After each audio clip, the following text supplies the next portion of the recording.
All right, this is our final segment this morning with Holly Ladd, health and nutrition coach. If you want to join us, 737-7587, questions or comments. And, you know, a lot of times this time of year, people are like, oh, man, I'm getting in my bathing suit. I got to get in shape. How am I going to lose weight? What am I going to do? Yeah. And I'm sure some of your clients talk that way. I know your theory is find something that works for you that's long-term. Absolutely. Don't do a diet. Yeah. Diet. You know, what are the crazy ones now? There was, not that they were crazy, they could have been, but paleo, some of the other ones, the ones where you're not eating any carbs. Yeah, I mean, I think anything that says like, 30-day diet fix or, 7-day fat burner or, anything that has like this time limit, first of all, is not going to be very sustainable because you can't keep it up for your life, right? Yeah. Now, paleo is more of like a way of eating to me. If you make it a permanent way. Yeah, you can make it a permanent. It's very healthy. It's what's that? The caveman diet? Kind of, yeah. Primal, paleo, was that ancestral. Mostly like nuts and. Yeah, I mean, if you think about 10,000 years ago, what people were eating most of were nuts and seeds and vegetables, right? Right. Occasionally some meat, grass-fed meat, yeah. If they caught something, or fish. But it was really like what you could just forage and what was in season and what you could find. Right. So there were no potato chips. No potato chips, no Doritos, unfortunately. Okay, no so Diet Coke. That actually sounds pretty healthy then. Yeah, it's super healthy, right? Yeah. It's and there are paleo purists that won't eat a bean, but I think a bean is pretty natural. So, but for me, it's really all about just eating whole, natural foods and mostly vegetables. Like I try to eat 9 servings of vegetables a day, which is like 4.5 cups. It's not a ton. No, but that's about 9 servings. Okay, yeah. And just spread throughout the day. Spread throughout the day. Get a lot of color. A lot of variety in the colors of vegetables that you're eating. Right. Don't eat the same thing every day. Just don't have broccoli every day. You want to have a diversity in what you eat.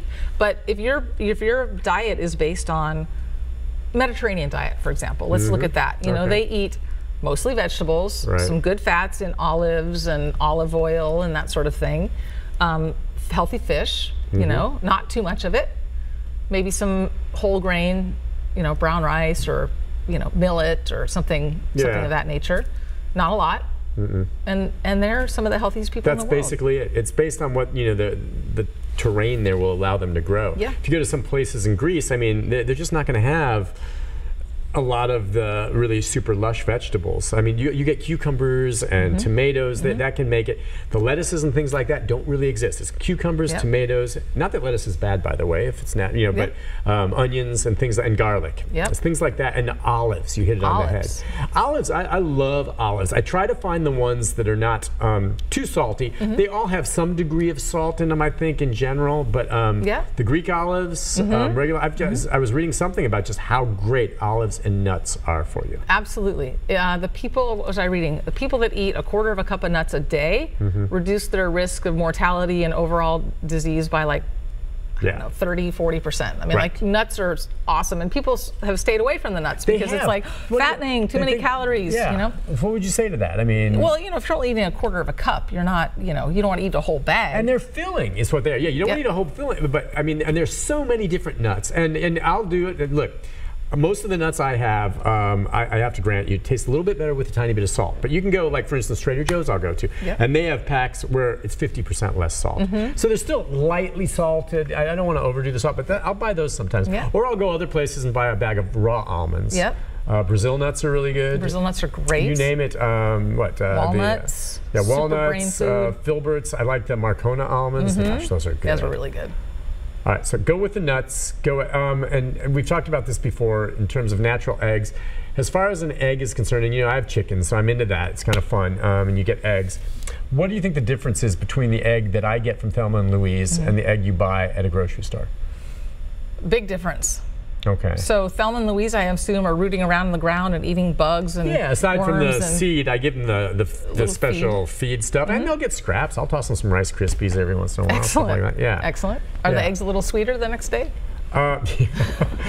Truly, depending on what you feed them. I once fed them, I had a bunch of onion scraps, and some of those eggs that week taste like onions. Is that right? Yeah, just vaguely. Maybe it was in my head, but I've heard certain foods the chickens will transfer it to the egg. But all right, so you're just saying they're going to be in a place where they're getting natural stuff, which they are. Yeah, they're going to have more omega-3s, create more omega-3 fats, which are the healthy anti-inflammatory fats. Whereas if a chicken is raised in an industrial setting and is fed corn and probably genetically modified seed and food, then they're going to be more filled up with omega-6 fats, which are the inflammatory fats, which we don't want. Oh, so omega-6 you don't want. You want the omega-3s. I mean, omega-6 we still need, but what's happened is, like, over time, like the traditional ratio of omega-3 to omega-6 is about 1-to-1 or 2-to-1 omega-6 to omega-3. Okay. But in our processed food culture, most people in their diet, the ratio is like 13 to 15 of omega-6 to 1 omega-3. Okay. So the inflammatory fats are just taking over, and it creates overall inflammation. So things like sunflower oil, safflower oil, canola oil, vegetable oil, corn oil, all of those are omega-6 fats. So what are the omega-3 fat oils? So olive oil, avocado oil. Grapeseed oil? I don't know if I'm on the fence with grapeseed oil. I have a friend of mine who uses that a lot and swears by it. He says, I guess he did some research that it was okay. I don't know which of the two it is, but he seems to like grapeseed oil. Yeah, I've sort of read two camps. So it's sort of like, to me, I'll use it. Coconut oil. Love it. Okay, I started cooking my eggs in coconut oil. Yeah, it actually gives it a, I like it. Now, some people don't like the taste of coconut, and there are coconut oils you can get that don't have really that coconutty taste, but they have the same nutritional products. More and more people using coconut oil. Yeah, coconut oil is a healthy oil. You don't want to overdo it, obviously. Right. You know, you don't want to be slurping down coconut oil, but yeah, it's a healthy. Apparently, it stimulates fat burning. Okay. So it's good for the brain. Yeah. You know, we need we need some saturated fats in our diet. Yeah.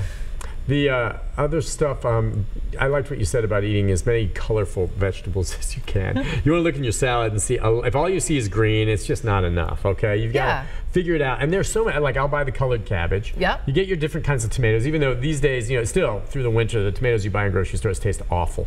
You know, you need to shop around or get ready now for the season when the tomatoes start coming.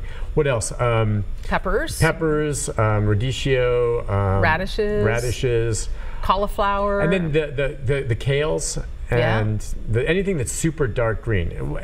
And broccoli and cauliflower, like you said, it's good, right? Yep, the cruciferous vegetables. I tried doing a cauliflower steak. Okay, I was reading about this. You know what I'm talking about? You get the big head of cauliflower. I got a really sharp knife, and I cut it right down the middle, and then I cut it on the other side. So I had about that thick a slice. Like this. It felt like I was cutting into a brain. You know, that's how. Totally. And then I took it and I just kind of brushed it with some oil and put some seasoning on it and threw it on the grill. And as you let it sit on the grill, it starts getting more loose, and you got to be careful. And you turn it, but it grills on each side, and it softens, almost to the texture similar to meat, more like a portobello mushroom. Yeah, yeah. And it was good, and I view that as no way was that a substitute for a steak. Right. But it was grilled avocado, or grilled cauliflower. And it tasted good. Yeah, it kind of gets a little caramelization. Yeah, it brings out the sweet, you know, you put a little sauce on it of Which would you take, that or a grilled portobello? See, you would like them both. Yeah. That's a hard call. Either one. The thing about portobellos, they're big, and they too, when you cook them, get more of the texture. A lot of what we do when we eat, I think, is texture as well. Flavor, sight, smell. For me, ultimately, flavor's number one. But if something tastes delicious and I just hate the texture, that's going to be a little bit of a problem. And one thing people like about certain meats, if they've eaten it much of their lives, is the texture.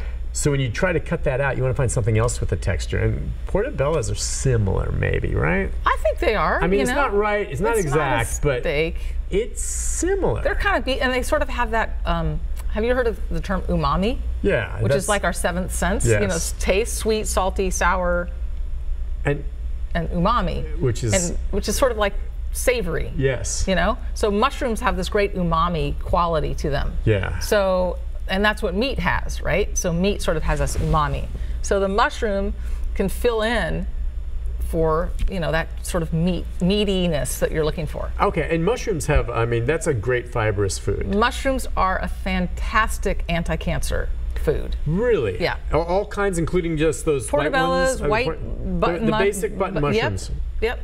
Eat a couple mushrooms a day and you're golden. Really? Well, you're not golden, but it helps. Yeah, a couple mushrooms a day. Yep. Now, you like to hollow out your mushroom cap, and then you put cheese and stuff in it, and you cook it in the oven.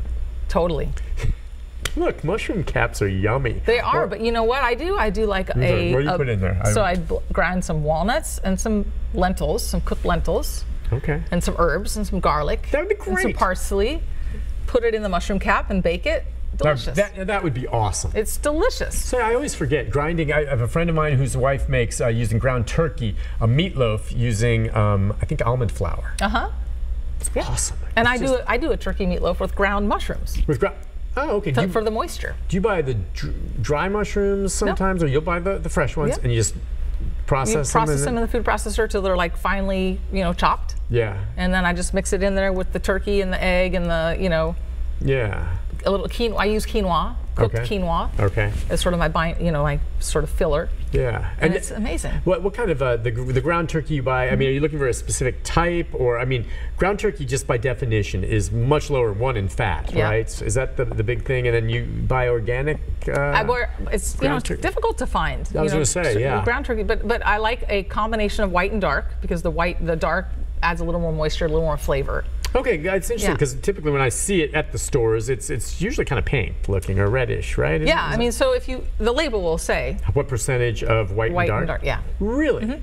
And the more dark, does that give it a little higher fat content? A little higher fat content, and I think it just gives it more flavor. Yeah, dark meat on a turkey, and people have always said, is a little more juicy. A lot of people prefer the white, but gosh, it's dry. Yeah. That's the big thing with that, right? So you'll buy the ground turkey. You'll use that for a lot of your meat consumption, basically, when you eat it. No, but... What else? Okay, so you use turkey, chicken. Chicken, organic. Okay. Pastured if I can find it. And then fish. I do fish. I do grass-fed beef. Okay.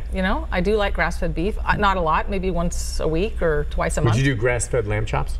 Absolutely. Okay, it's grass-fed. As long as, and the difference between grass-fed is meaning that that's something out in the meadow. It's going to be leaner.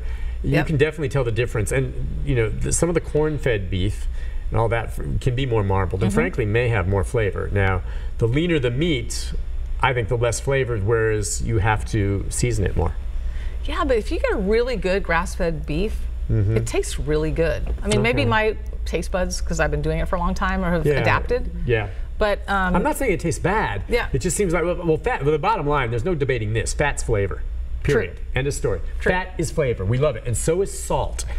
But you have to limit those two things, you know? Yeah. And that's why venison, for me, and you hear people who get this wonderful lean venison, and then they have the venison sausage made, but they mix it with pork fat. Right. Which I understand is a binder and to flavor and for cook, but it's just, I know venison would be so dry if you don't do that, but I just hate the idea of spoiling this really lean, wonderful meat with pork fat. Yeah, and again, every once in a while to treat yourself, if you really want to have a sausage, have it with the fat. Okay. Have you had venison? Do you like venison at all? I've had venison, but more of a steak. Steak. Was it okay? I mean, not bad, huh? Not bad. It's very... I'm trying to think what else. Duck? You ever do duck? I do duck every once in a while. Yeah. See, duck is good. I'm waiting for the invitation for dinner at your place. I don't make it. No, that's... Oh. I go out for duck. Oh, okay. Well, I'm gonna go try this place to go get more fermented cabbage and stuff.